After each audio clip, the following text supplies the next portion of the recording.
নমস্কার, আপনারা শুনছেন উত্তরের কণ্ঠ থেকে আমি প্রভাত বসাক, তুফানগঞ্জ, কোচবিহার। আজকের পর্বটি শুরু করলাম একটি প্রবাদ বাক্য দিয়ে।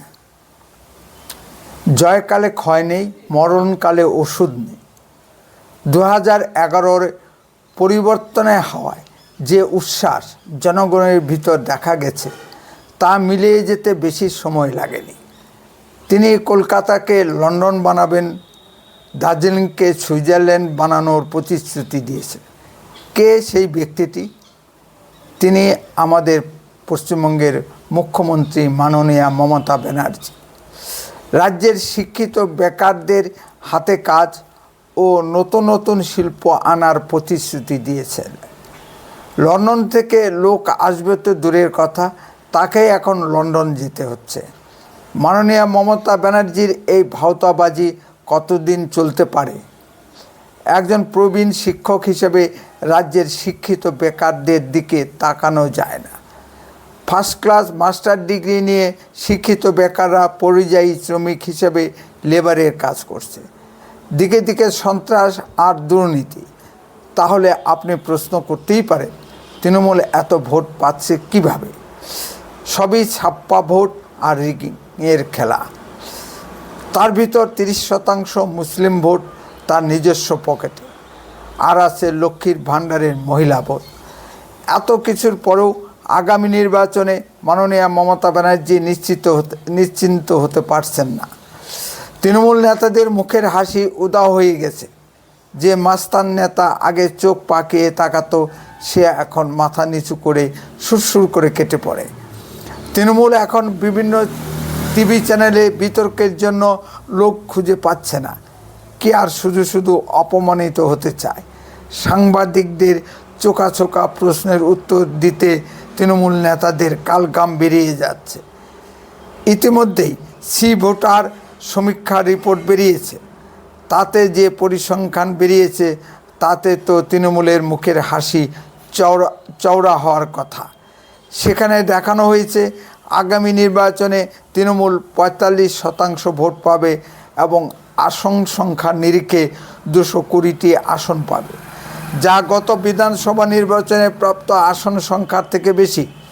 নিশ্চয়ই তৃণমূলের পক্ষে স্বস্তিদায়ক খবর। এবার আসুন ভিতরে কিছু কিন্তু আছে, সেগুলো নিয়ে একটু পর্যালোচনা করি। পশ্চিমবঙ্গে 294টি আসনের ভিতর 85টি আসন মুসলিম সংখ্যাগরিষ্ঠ এবং 209টি আসন হিন্দু সংখ্যাগরিষ্ঠ। 85টি মুসলিম সংখ্যাগরিষ্ঠ আসনের ভিতর 33টি আসন নিবিড় মুসলিম সংখ্যাগরিষ্ঠ। এই 33টি আসন তৃণমূল পাবে ধরে নেওয়া যায়। এখানে তৃণমূলের ভোট পাবে 90% উপরে, আর বিজেপি ভোট পাবে 5-7%। বাকি 52টি মুসলিম সংখ্যাগরিষ্ঠ আসনে তৃণমূল ভোট পাবে 55% এবং বিজেপি ভোট পাবে 25-30%। এই আসনগুলোতে সিপিএম কংগ্রেস যদি মুসলিম প্রার্থী দাঁড় করিয়ে দেয় তাহলে অনেক হিসেব উলটপালট হয়ে যাবে। আর 209টি হিন্দু সংখ্যাগরিষ্ঠ আসনে বিজেপি ভোট পেতে পারে 48-50%। বিজেপির পশ্চিমবঙ্গ জয়ের চাবিকাঠি এখানে নিহিত রয়েছে। ভোটার সমীক্ষায় বলা হয়েছে তৃণমূল ভোট পাবে 45% এবং বিজেপি ভোট পাবে 40%। এখানে অনুমান করা হয়েছে বিজেপির 1% ভোট বাড়তে পারে এবং তৃণমূলের 1% ভোট কমতে পারে। তাহলে গিয়ে দাঁড়ায় বিজেপি ভোট পাবে 41% এবং তৃণমূল ভোট পাবে 44%। মাঝখানে ফারাক থাকে মাত্র 3% ভোটে। এখন বিজেপি যদি ছাপ্পা ভোট বন্ধ করতে পারে ও তৃণমূলের মহিলা ভোটে ভাগ বসাতে পারে, তবে তৃণমূলের সামনে সমূহ বিপদ অপেক্ষা করছে। যার ফলে মাননীয় বিরোধী দলের নেতা শ্রী শুভেন্দু অধিকারী এখন থেকেই বলতে শুরু করেছেন, বিজেপিকে ক্ষমতায় আনুন। বিজেপির লক্ষ্মীর ভাণ্ডারের 1000 টাকার পরিবর্তে 3000 টাকা করে মহিলা সম্মান ভাতা দেবে। মাননীয় মমতা ব্যানার্জির রাজত্বের দুর্নীতির যে কালো ছায়া দিন দিন দীর্ঘ থেকে দীর্ঘতর হচ্ছে, তার পশ্চিমবঙ্গের মানুষ মেনে নিতে পারছে না। তৃণমূল রাজত্বে কোথায় দুর্নীতি হয়নি বলতে পারেন সম্মানিত দর্শক? মাননীয় রাজত্বে শিক্ষকের চাকরি বিক্রি সংক্রান্ত দুর্নীতি দেখেছি, গরিব মানুষের রেশন চুরির দুর্নীতি দেখেছি, 100 দিনের কাজের দুর্নীতি দেখেছি, আবাস ঘর নিয়ে দুর্নীতি দেখেছি, গরু পাথর কয়লা বালি মাটি পাচার সংক্রান্ত দুর্নীতি দেখেছি। বস্তুত তৃণমূল আর দুর্নীতি সমার্থক শব্দ হয়ে গেছে। তৃণমূল রাজত্বে কোথায় দুর্নীতি হয়নি বলতে পারেন সম্মানিত দর্শক? এখন তৃণমূল সুপ্রিমোর সাম্প্রদায়িক তাস খেলতে শুরু করেছে। তৃণমূল রাজত্বে বাংলাদেশের মৌলবাদী শক্তির অবাধ মুক্তাঞ্চল হয়ে গেছে পশ্চিমবঙ্গ। সীমান্তে নজরদারির জন্য 72টি আউটপোস্টের জন্য বিএসএফকে জমি দিচ্ছেন না। উন্মুক্ত সীমান্ত দিয়ে অবাধে গরু পাচার চলছে ও অবৈধ বাংলাদেশি মুসলিম অনুপ্রবেশকারীরা ও রোহিঙ্গারা ঢুকে যাচ্ছে। আজ পশ্চিমবঙ্গের জনবিন্যাস পরিবর্তন হয়ে গেছে। এরাই বাংলাদেশের স্টাইলে হিন্দুদের পূজা পার্বণে বাধা দিচ্ছে, মূর্তি ভাঙ্গার উৎসব চলছে, সাম্প্রদায়িক দাঙ্গা সৃষ্টি করছে এবং হিন্দু মহিলাদের ধর্ষণ করছে। হিন্দু সাধু সন্তদের উপর আক্রমণ হানা হচ্ছে। আবার মাননীয় মমতা ব্যানার্জি ঈদের নামাজের অনুষ্ঠানে গিয়ে ফলাও করে বলেছেন হিন্দু ধর্ম নাকি গন্ধা ধর্ম। ফলে মুসলিম জেহাদিরা আরও উৎসাহিত হচ্ছে। তারা যা ইচ্ছে তাই করে বেড়াচ্ছে। পুলিশ তাদের কিছুই বলছে না, বরং পুলিশ ভয়ে চোখের তলায় লুকিয়ে পড়ছে। পশ্চিমবঙ্গের চূড়ান্ত আইন শৃঙ্খলার অবনতি হয়েছে।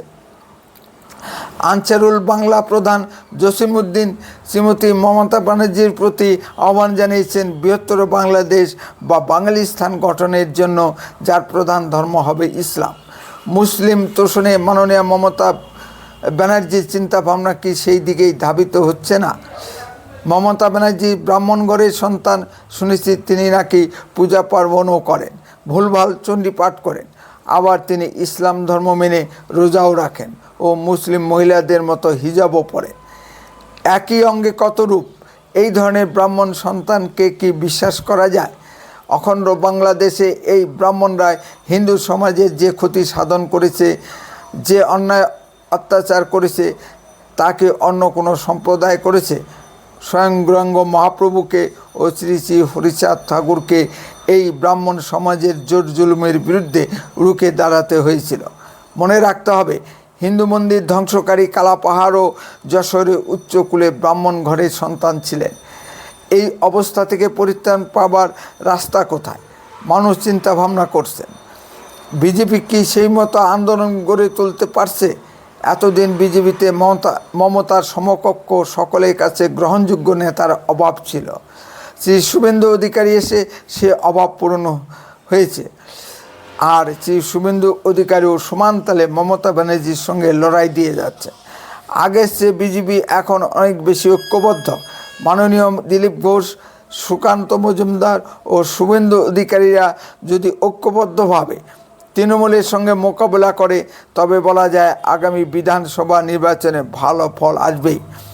আসন্ন বিপদের সেই আশঙ্কায় মমতা ব্যানার্জি অশনি সংকেত দেখতে পাচ্ছেন। বিজেপিকে মনে রাখতে হবে, নেত্রীর নাম মমতা ব্যানার্জি, যে খেলা ঘুরিয়ে দেওয়ার ক্ষমতা রাখেন। এবার বিজেপির পরাজিত হলে বিজেপি কর্মীদের ছাল চামড়া কিছুই রাখবে না তৃণমূল। বিজেপিকে অতি সতর্কভাবে পদক্ষেপ গ্রহণ করতে হবে। বিজেপির ভিতর যে ঘরশত্রু বিভীষণরা ঘাপটি মেরে রয়েছে, তাদের চিহ্নিত করে তাড়াতে হবে, তবেই আশানুরূপ ফল আশা করা যায়। মানুষ মমতা ব্যানার্জির দুর্নীতি আর সহ্য করতে পারছে না। হিন্দু সমাজকে বাঁচাতে এখনই মমতা সরকারকে বিদায় দেওয়া দরকার। উত্তরে কণ্ঠ সর্বদাই বাস্তব ও সত্য কথা বলে। আরও এ ধরনের ভিডিও পেতে দয়া করে এক্ষুনি চ্যানেলটিকে সাবস্ক্রাইব করুন। আপনার মূল্যবান মতামত কমেন্টে লিখুন। যদি ভিডিওটি ভালো লেগে থাকে তাহলে অন্ততপক্ষে 10 জনের মধ্যে ভিডিওটি শেয়ার করুন। উত্তরে কণ্ঠ দেশের কথা বলে, দশের কথা বলে। আপনারা চোখ রাখুন উত্তরে কণ্ঠের পর্দায়। আপনার অঞ্চলে ঘটা যে কোনো ঘটনার ভিডিও এই হোয়াটসঅ্যাপ নম্বরে পাঠান। আমরা গুরুত্ব বুঝে তা প্রচার করব। বন্দে মাতরম। ভারত মাতা কি জয়।